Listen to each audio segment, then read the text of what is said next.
In 1981, Jon Paul II had been Pope for less than 3 years.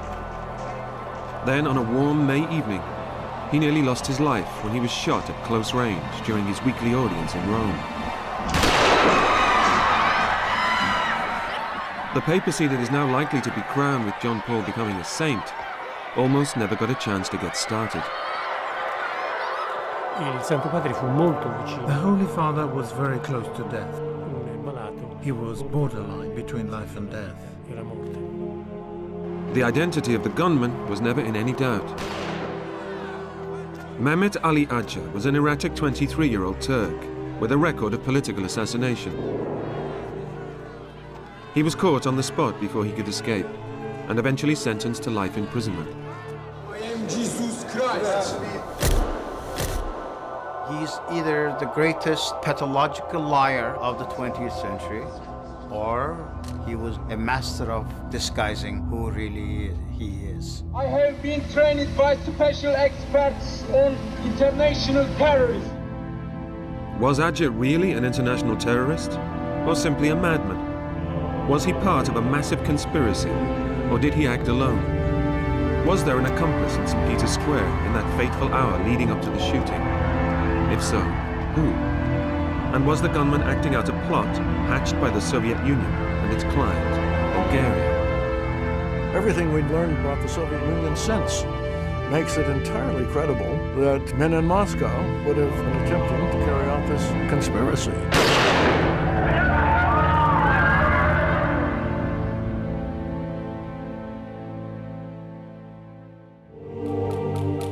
It's just after 4:15 on a balmy Wednesday afternoon in Rome.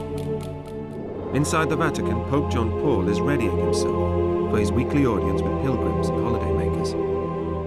In St. Peter's Square, the crowd is beginning to congregate in anticipation of the Pope's arrival in about 45 minutes' time. In the crowd, a man who has not come to be blessed or to take photographs, but who has murder on his mind. So who is this Turkish would-be assassin?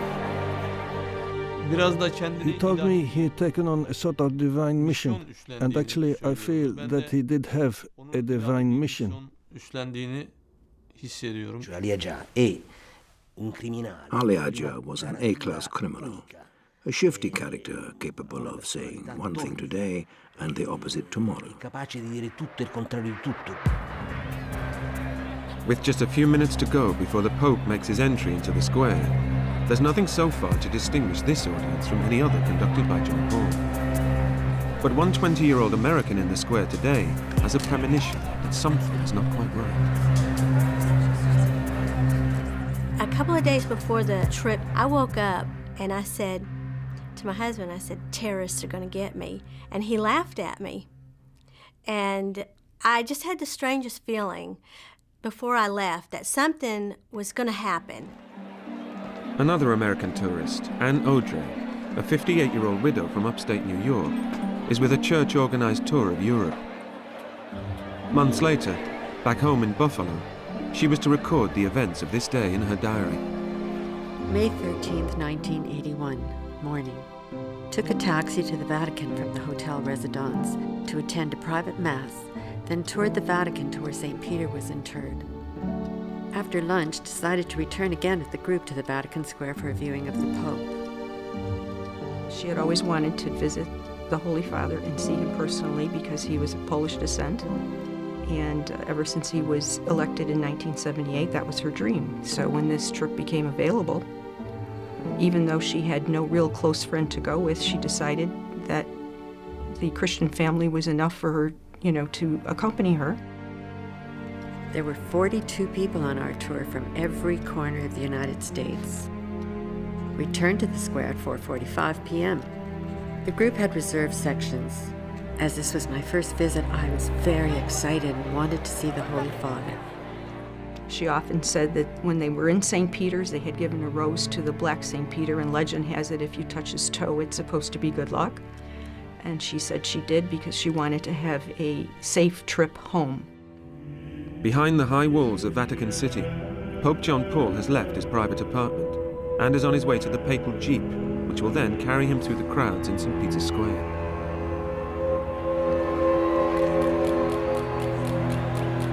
After proceeding round the square twice, as is his usual routine, he intends then to dismount and formally bless the pilgrims. But today there will be no formal blessing, because in 22 minutes, God has other plans for him. Meanwhile, according to one of the gunman's later confessions, in the Via della Conciliazione, a few hundred meters from St. Peter's, next to the Canadian embassy to the Vatican, this Alfa Romeo is to be his getaway vehicle. If true, the existence of the car, and more particularly its driver, is dynamite, since it represents proof positive that Mehmet Ali Ağca is at the tip of a conspiracy reaching back almost certainly to the Kremlin. But did the car ever exist? Or was it just part of the many lies invented by the gunman later? At the Bulgarian embassy in Rome, 7 kilometers away, this truck, allegedly containing furniture, really does exist. It has been sealed earlier in front of Italian customs officers and is scheduled to leave later in the day for Bulgaria's capital, Sofia. Under an international agreement, trucks like this don't get examined at international borders. In one of his later confessions, Mehmet Ali Ağca says it was this truck that was to be used to smuggle him out of Italy.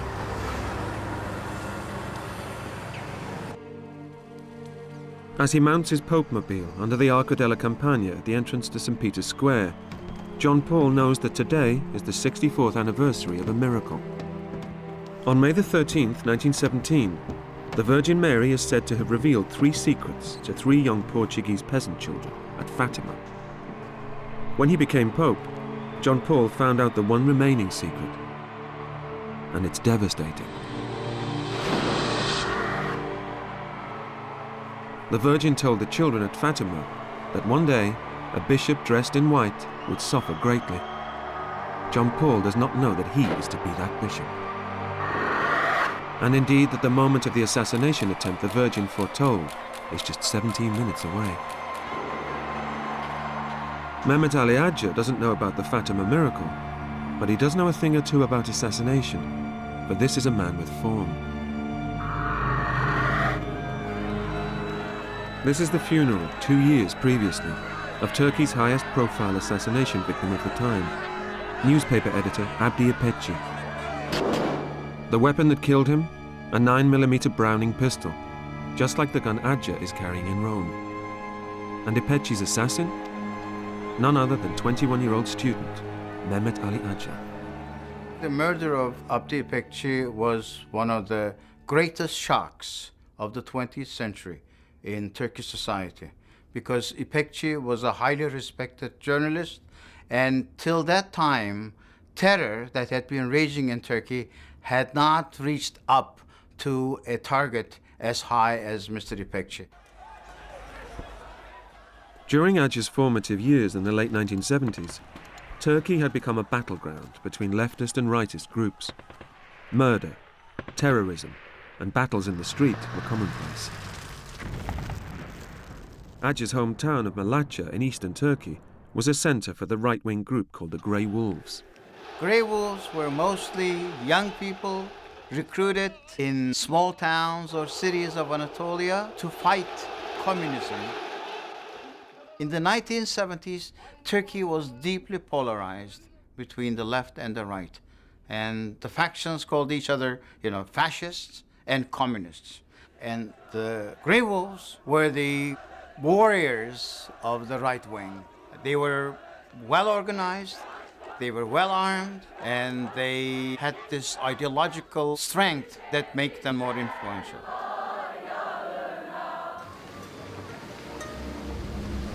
Four months after İpekçi's assassination, a notorious Grey Wolf hangout near Istanbul University was raided by Turkish police. Ekonomik halleri Türkiye'de çok güzel olacak. Mehmet Ali Ağca sen misin? Ayağa kalk. İpekçi cinayetinden dolayı tutukluyor. They'd got their man.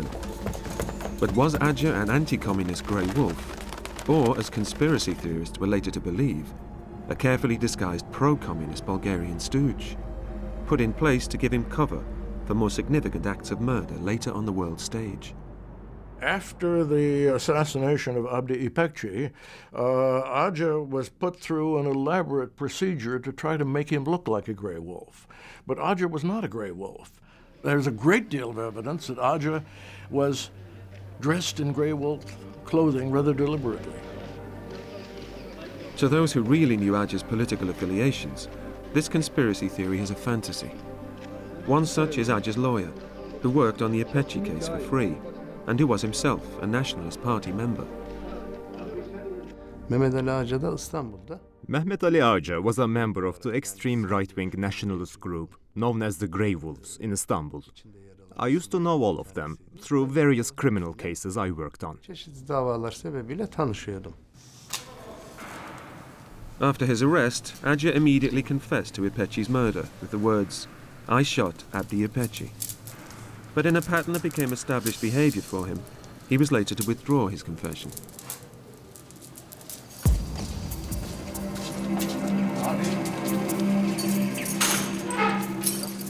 As the moment for his trial drew nearer, Ağca threatened to reveal the identity of his masters behind the İpekçi murder plot. In effect, he was blackmailing his Grey Wolf comrades. Get me out of prison, or else.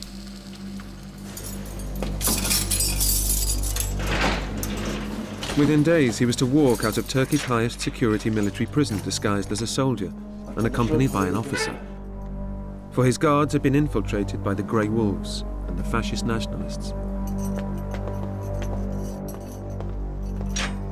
Having passed through 8 checkpoints, Ağca and his confederate made their way across Istanbul's Bosphorus Bridge to a safe house, where he was to meet up with old friends from his hometown of Malatya, including his closest boyhood buddy, Oral Çelik.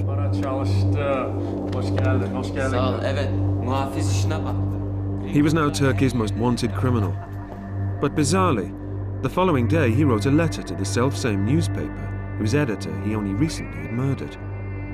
It was an act of bravado, prompted by Pope Jon Paul II's controversial decision to visit predominantly Muslim Turkey in late 1979. Some Turkish Islamists and nationalists, Ağca among them, were outraged. To humiliate newspaper, fearing that Turkey will form a political, economic and military alliance with our brothers in the Muslim world, Western imperialists have hurriedly dispatched their Crusader Commander-in-Chief Jon Paul to Turkey. Unless this ill-timed and pointless visit is cancelled, I will definitely shoot the Pope. This is the only reason I have escaped from prison. Mehmet Ali Ağca. Ağca's proclamations always sound very schizophrenic. He puts together concepts that do not necessarily belong together. Whether he does those things to hide his real origins and real identity, or just because he's sick in the mind, I have never been able to figure out, and neither have Turkish psychiatrists. Now, 18 months later, Ağca's public threat to kill Jon Paul II is about to be realized. But the question that remains to this day is whether he is, as he is first to reveal to his captors within hours of his arrest, a lone gunman, a self-styled international terrorist, a man with a personal mission and no accomplice. Or are there much more sinister forces behind him? In a series of confessions starting nearly 18 months after his attempt to kill the Pope, Ağca produced 3 wildly different stories, with 3 wildly differing implications. In one, he said he'd been accompanied in the square that day by Bulgarian diplomat Todor Aybazov. In another confession, his accomplice was Turkish left-winger Sedat Kirikadin. And in yet another version, he said he'd been accompanied that afternoon by his dear friend Oral Çelik, the Grey Wolf, who'd aided his escape from a Turkish prison. Tutto quello che lui dice non è credibile. None of what Ağca says is believable. Whatever he says must be verified and checked, which, as you can imagine, is a problem for an investigating magistrate who, from the outset, is faced with a huge problem with grave consequences that makes his job of finding the truth very difficult indeed. When he began his investigations, one of Judge Martella's earliest discoveries was that shortly after Ağca's escape from prison in Turkey, he'd spent 2 months living it up in a series of luxury hotels in Bulgaria's capital, Sofia. To Martella, this indicated that the Bulgarians probably were involved in the papal plot.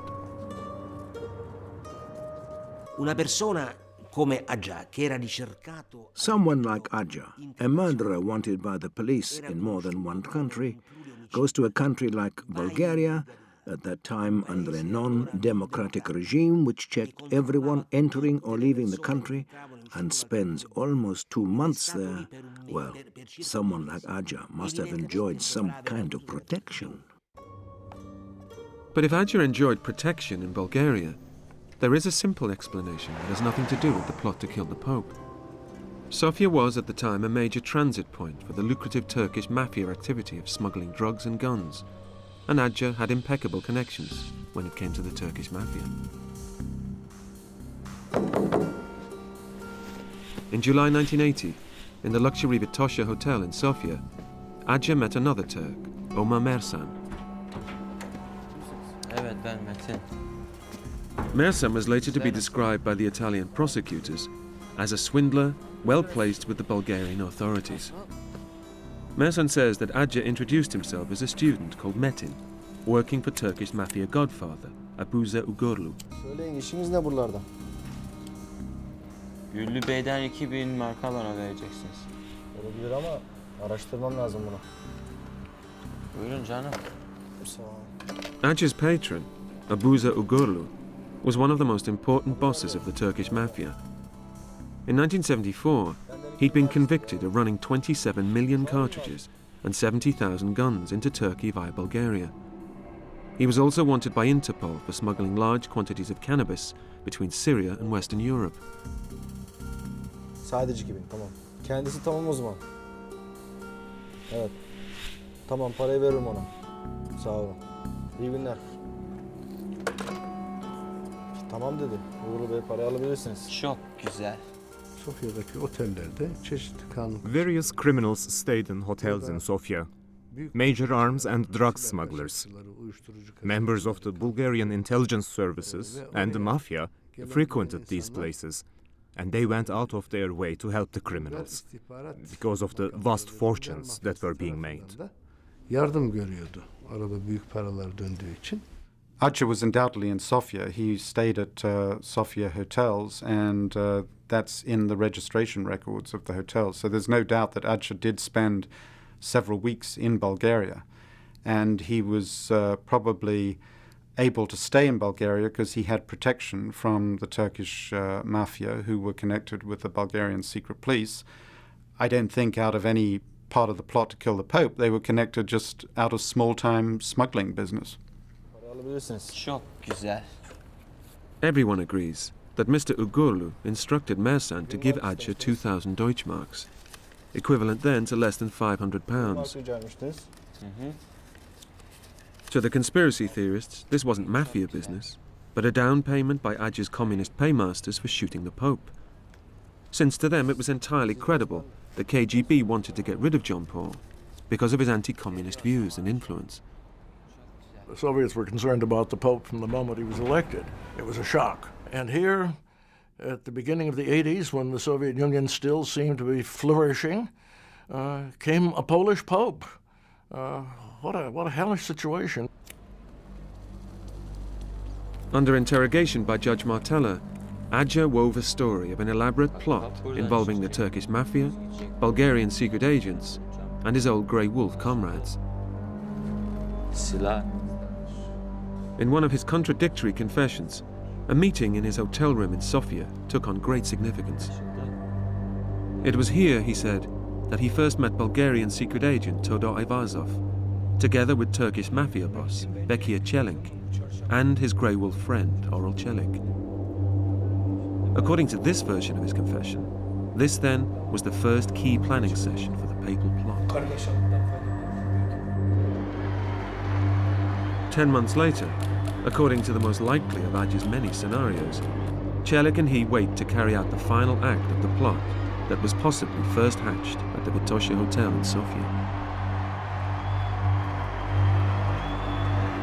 Pope John Paul is near the end of his first circuit of the square and is right next to Ağca and Çelik. Will they or won't they shoot him now? Unaware of the gunman opposite, for Rose Hall and her mother, it's the perfect moment.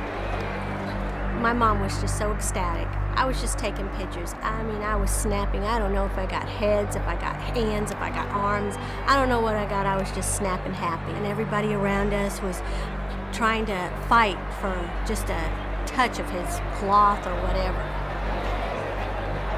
For Ağca, the moment passes. He has no clear line of sight, and John Paul has escaped, albeit temporarily.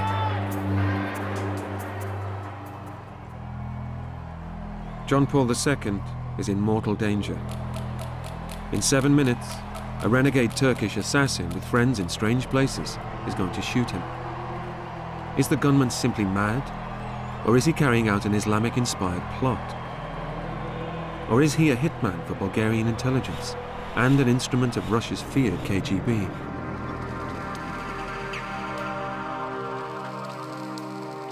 This man was also a key plotter, according to one of the gunman's many confessions.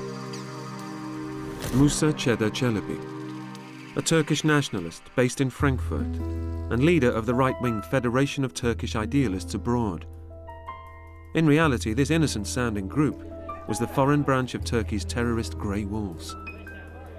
Ağca claimed that it was during a meeting at a hotel in Switzerland in 1981 with Çelebi that Turkish mafia man Bekir Çelik outlined the final plans of the plot to kill the Pope. Onu öldürmenin en kolay yolu bu çarşamba olacak. Niye bu çarşamba olacak biliyor musun? Çünkü çarşambaları onun etrafında hiç muhafız olmaz. Hem de halk içine çıkar nutuktan sonra. Siz de bu kargaşalıktan faydalanıp onun yanına yaklaşabilirsiniz. Korkma yani, Bulgar arkadaşlar bize yardım edecekler. Hem de bize 3 milyon mark verecekler. 1 milyon adam başı. 1 milyon sana. One of the key aspects of evidence relating to Ağca was the money that somehow mysteriously kept going into his bank accounts in Turkey. This was a young man of very modest origin from a very provincial city in Turkey who somehow started, when he was a university student, benefiting from large amounts of money which went into bank accounts that had been opened for him all over the country. Musa Çelebi admits he did meet Ağca in Milan and Zurich, but says that he only ever knew Ağca as Murat, a Turkish student who was always pestering his organization for money. Çelebi says that far from being offered millions of Deutschmarks from the Bulgarians by Çelik, the most money Ağca ever got was 800 Deutschmarks, handed over at the Zurich Sheraton. Burada 800 mark var. Güle güle kullan. Tamam mı? Kimse de bilmesin. İyi oldu abi. İyi oldu değil mi? Teşekkür.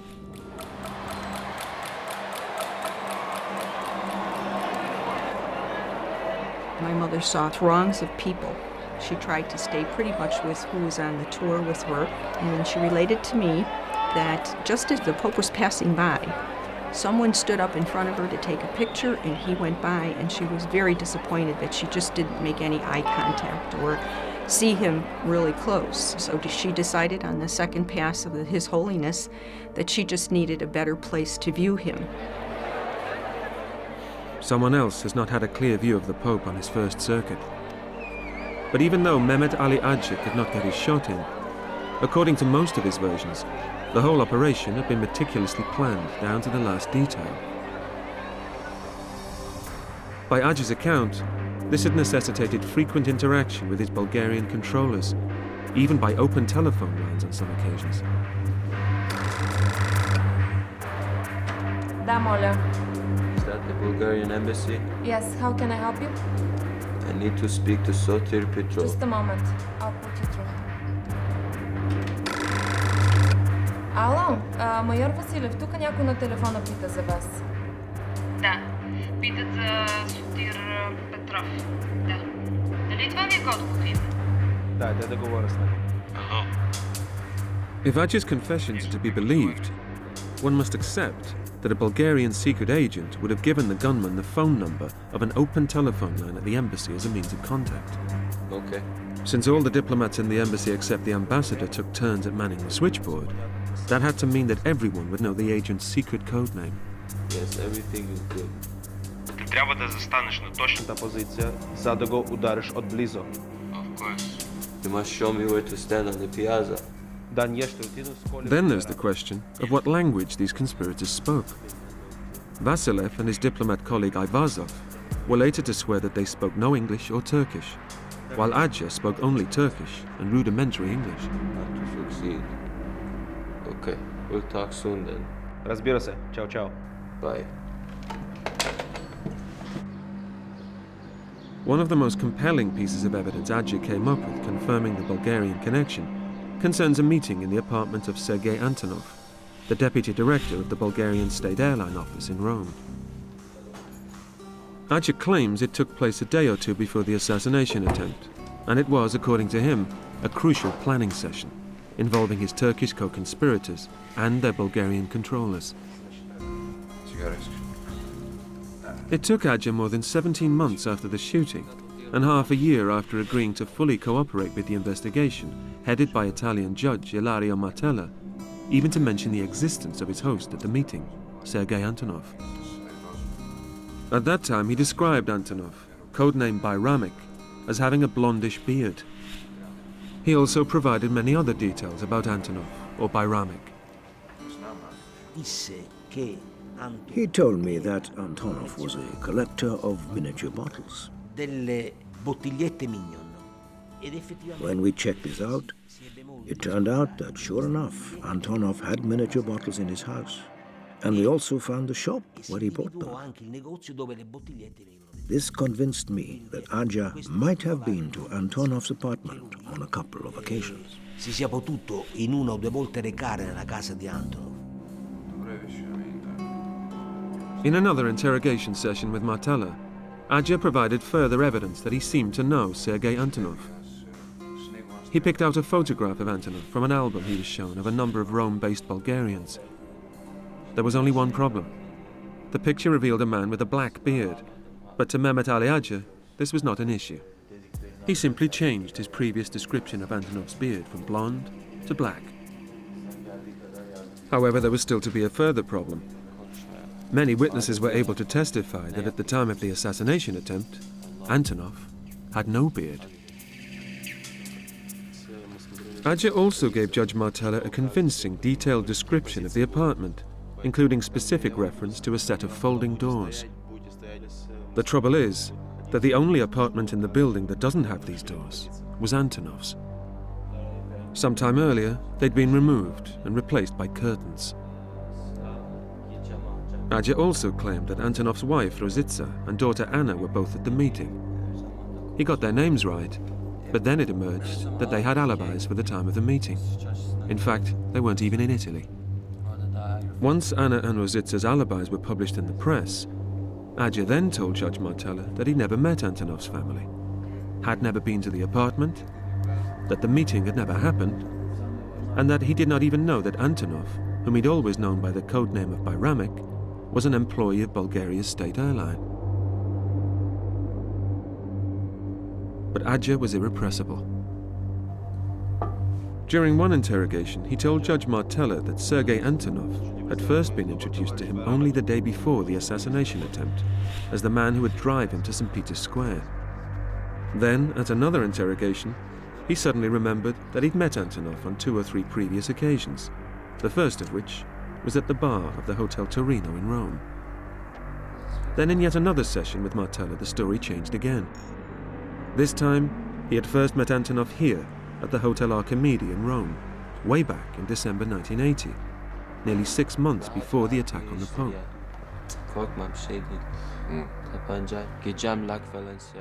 This time they're supposed to have also discussed killing another thorn in Moscow's side, Polish trade union leader Lech Wałęsa.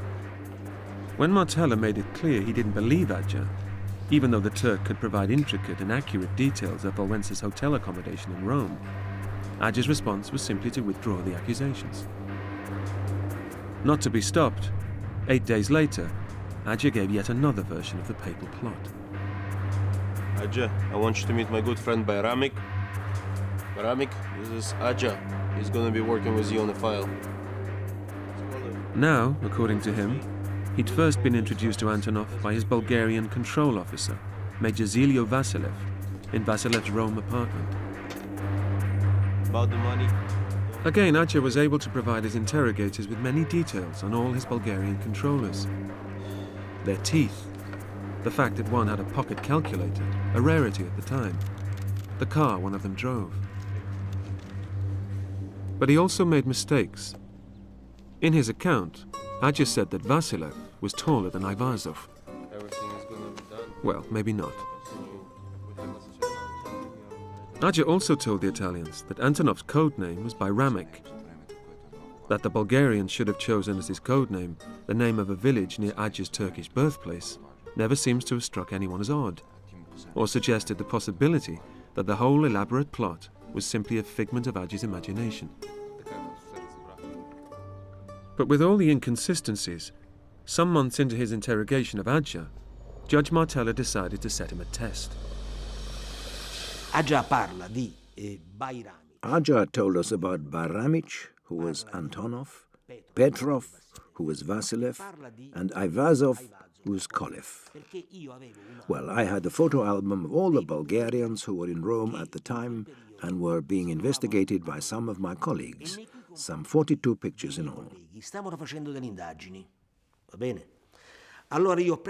So I took this album and I showed the pictures to Ağca without him being able to see their names.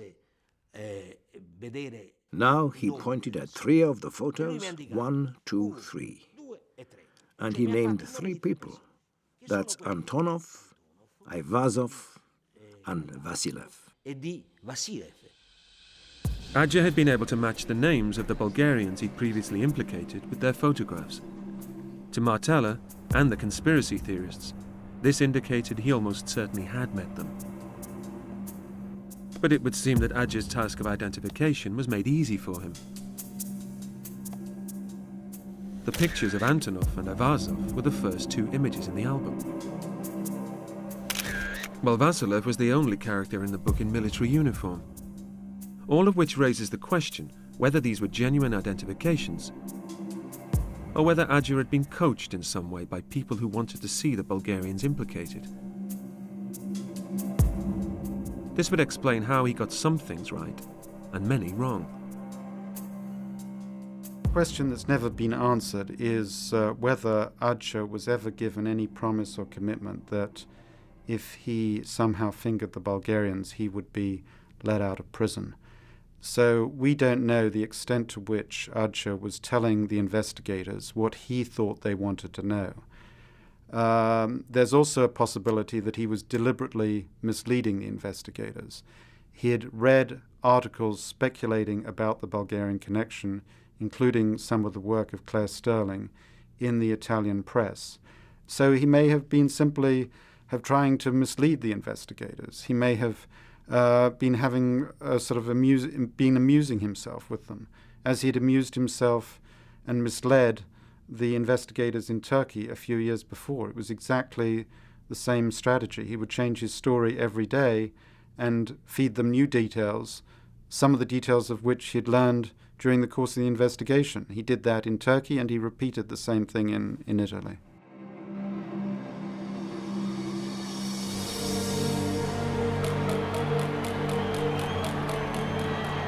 My mom was of Polish extraction, and the Holy Father and her mother were born in the same village of Wadowice, Poland. And so she felt this kind of connection with him. When we came around the second time, it was not to shake hands with any of our group, it was to shake hands with the outer court, the people that were on the outer court. And there was many more people there. And it took a while, because, you know, he wanted to pray over people, he wanted to see people.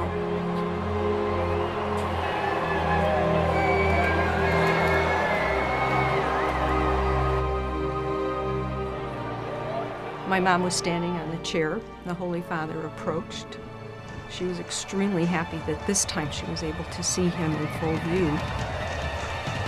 And at that moment, there was loud noise. I cannot remember the shots exactly. I cannot remember hearing it. But all of a sudden, my mom thought I'd fainted because I saw the Pope getting shot.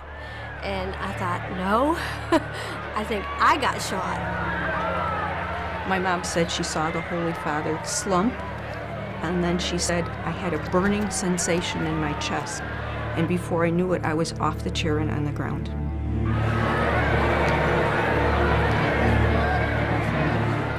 Ağca's bullets have also hit his intended target.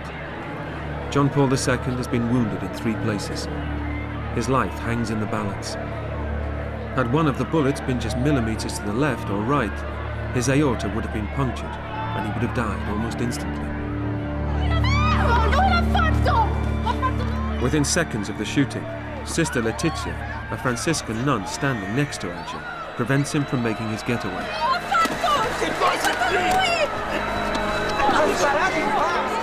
While the Pope is rushed off to hospital and Ağca is taken into custody, Anne Audrey and Rose Hall lie on the ground where they've fallen. My first reaction was, where's my camera? What happened to my pictures? And all I could feel was a burning sensation in my arm. I've never felt pain like that before. And then it just started. Then the Swiss guards came running and they were taking care of the Pope, but they also was able to take care of us too. There was a number of them that was able to take care of us. And they didn't realize where I had gotten shot. So the best thing that they could do was to get us over that fence. They grabbed my arms. And the pain, then they finally realized where I had gotten shot, and they tried to grab me from my body up. The bullet entered Mom's left breast, and it penetrated her upper intestine, damaged part of her lungs. She lost part of her liver. Also, she damaged part of her pancreas, and they had to remove her spleen at that time. And it ended up in her lower abdominal cavity. After 9 weeks in hospital in Rome and the United States, Anne Audrey recovered from her injuries, but she was to be plagued with health problems for the rest of her life.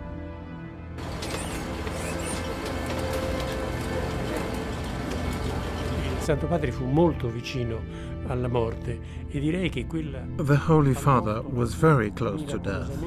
guidata nel suo percorso. I'd say that the bullet was miraculously guided in its path through the abdomen and its exit through the sacrum because it didn't damage the important arteries of the abdomen, like the abdominal aorta or the nervous system.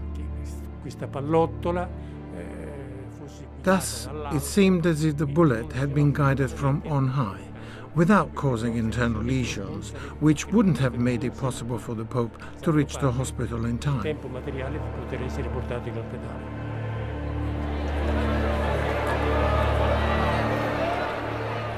In St. Peter's Square, there is chaos and confusion. But one tourist with his wits about him sees something very odd indeed. Damn, I'm out! American journalist Lowell Newton says that seconds after the shooting, this man ran past him, brandishing a gun, and that he captured him on film, using the last 2 pictures in his camera. When Ağca was eventually asked who the man was, he identified him as the Bulgarian diplomat Todor Ayvazov. However, when confronted with the fact that Ayvazov looked nothing like the man in the picture, he changed his story twice. While the identity of the second man has never been completely confirmed, the most likely answer is that it was Ağca's old grey wolf friend from his hometown in Turkey, Oral Çelik. With Ağca under arrest immediately after the shooting, and his ever-changing stories about every aspect of the plot, we shall never know whether this is what happened in the immediate aftermath. Go, they got Ağca. It's just me now. Did Çelik really ride with Sergei Antonov to the Bulgarian embassy? Can we really assume that he then hid in the sealed TIR truck before being driven to Bulgaria? Certainly Çelik disappeared for many years before surfacing in Turkey again. Certainly the truck that was loaded at the embassy embarked on its journey that evening from Rome to Bulgaria. And certainly, in the years that followed, Ağca's many versions, together with the hazy known facts, provided conspiracy theorists and those with an axe to grind with fertile material for any number of possible plots. Between May 1985 and March 1986, what many felt would be the final chapter of the conspiracy plot to kill Pope John Paul was played out in a Rome courtroom. After more than 2 years of investigation and a 1,200-page report, Judge Ilario Martella recommended that Ağca, 3 Bulgarians, and 4 other Turks be put on trial for conspiracy to murder. All denied the charges, and things did not go smoothly for the prosecutors. The only concrete evidence that there had ever been a Bulgarian conspiracy had come from the mouth and fertile imagination of the key accused, Mehmet Ali Ağca, who did not help matters by announcing on day 1 of the trial that he was the Messiah. I am Jesus Christ. Cioè che non mi ero accorto di avere a che fare con un messia. I didn't realize throughout my time with him that I was dealing with a Messiah. Otherwise, I would have felt the hand of God on me. After a 10-month trial, all the Bulgarians and Turks were acquitted of conspiracy to murder the Pope due to insufficient evidence. So how did the notion that there had been a Bulgarian conspiracy that was based on such flimsy foundations become so firmly rooted? The answer lies almost certainly with Ronald Reagan and those he had gathered around him when he became President of the United States in 1981, just months before the assassination attempt on the Pope. Reagan came in 1981 with a typical Cold War view, that the Soviet Union was essentially responsible for all trouble around the world, and every threat that the United States had to deal with on a global basis, they had to deal with it because of actions that were taken by the Soviet Union. And this was extended particularly into the area of international terrorism. So when Paul Henze, another sympathetic journalist, started writing books and newspaper articles on the Bulgarian connection, this played straight into the prevailing mood of the times. Even today, Henze has an explanation as to why no independent evidence of a communist conspiracy has ever emerged. This was probably the deadliest, most scurrilous thing the KGB was ever involved in. So obviously, very early, when the Soviet Union began to collapse, measures were taken, and measures were taken even before that, to dispose not only of any records that might have existed, but to dispose of any people who might have been knowledgeable. In 1984, CIA Director William Casey and Deputy Director Robert Gates commissioned a secret report for the President on the Bulgarian connection. But they asked junior agents to write it, since senior analysts were totally skeptical of any communist link with Ağca. The CIA had very good evidence that the Bulgarians were not involved, and indeed that the Soviets were not involved. But there were also accusations out there.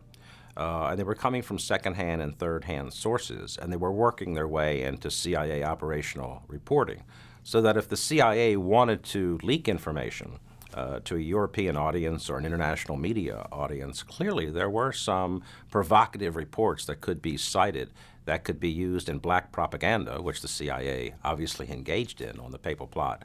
This was a deplorable time in terms of American intelligence, and I think it really, this is really a holy grail issue.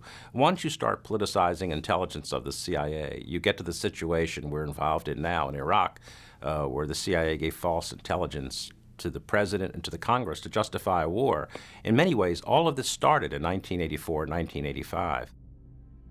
So if there was no KGB or Bulgarian conspiracy, what scenario of the assassination attempt fits the known facts? For sure, Ağca was the gunman. Certainly it seems he had an accomplice in the square, and probably this was his old friend, Orel Çelik. Equally certainly, Ağca was connected to Turkey's right-wing terrorist Grey Wolves, who had a strong nationalist, anti-Western ideology with Islamist fringes. Ağca also had connections to known Turkish mafia bosses, who definitely gave him small sums of money. As for the Bulgarians, With the collapse of communism, we now know that elements of Bulgarian intelligence were privately up to their necks in criminal activities with Turkish crime lords, the same criminals for whom Ağca was a lowly employee. Finally, the key to Ağca and his plot was there for all to see from the very day he wrote to a Turkish newspaper, 18 months before the assassination attempt. Fearing that Turkey will form a political, economic and military alliance with our brothers in the Muslim world, Western imperialists have hurriedly dispatched their crusader commander-in-chief Jon Blair to Turkey. I think there's a coherent explanation that revolves largely around the personality of Ağca himself, that this was a man who had a thirst for fame, recognition. He had an ideology. He emerged from right-wing circles in Turkey. He was alarmed at the direction the country was taking. He detested the westernization of Turkey. He first killed a newspaper editor that was a symbol of westernization within Turkey. He then found himself on a much larger stage in Western Europe, and then he sort of did exactly the same things he was doing in Turkey, but he was looking for a target within Western Europe. And from the perspective of someone like Ağca, the Pope was an obvious target. In fact, Ağca himself had threatened to kill the Pope on a previous occasion when the Pope visited Turkey. I think a Turkish Islamic explanation was extremely possible. I'm not saying that it was a larger conspiracy. It might just have been Ağca and a couple of his friends, but to me that is the most logical explanation for the assassination attempt on the Pope. We're so obsessed with the Soviet threat and the superpower competition that we missed what was going on behind the scenes of the superpower rivalry. To understand Ağca and his motivation is to get closer to what the West is dealing with now with regard to Islamic fundamentalism. On Pope John Paul's suggestion, Mehmet Ali Ağca was pardoned in Italy in June 2000 and sent back to Turkey to serve out the rest of his sentence for the murder of newspaper editor Abdi İpekçi. In a sense, his life had turned full circle, from small-time right-wing assassin to player on the global stage, and back again.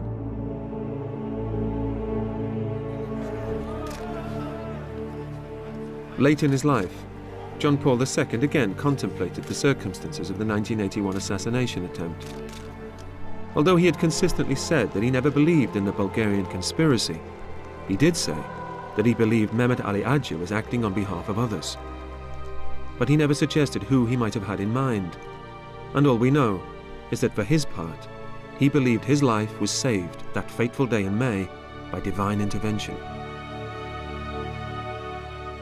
Curiously, Mehmet Ali Ağca believes he was an instrument of the Lord.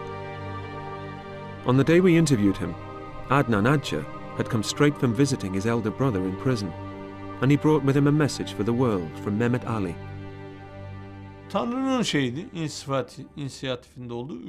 says that all this was God's will, in accordance with the prediction of the third secret of Fatima. He says that his act was the third secret itself. Prophets have come and gone. Messiahs have come and gone. Messiahs are those people who bring good news. The Vatican must accept that Mehmet Ali Ağca is a Messiah and the third secret of Fatima. It must do this for the good of humanity, the future, and in the name of world peace.